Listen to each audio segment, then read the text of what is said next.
muherekeza. Zazu goes or you don't. Zazu natabaherekeza namwe nawo mujye. Zazu ni yanyoni. Ni yindi nara y'umukobwa ntoya yitwa Nara. Ngiye kujyana nande na Simba. Okay, buddy. So, where we really None se tugiye uwo ni Nara. No.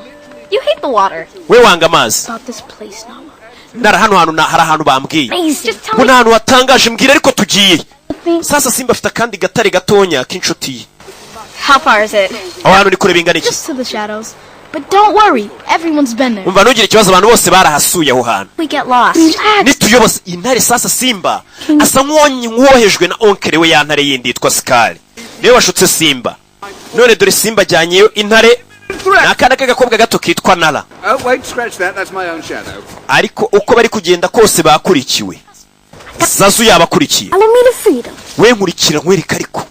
How lovely it is. Be ukuntu hano hantu ari heza. King with his future queen. Reba umwami ari kumwe n'umwamikazi we wazaza. Molt.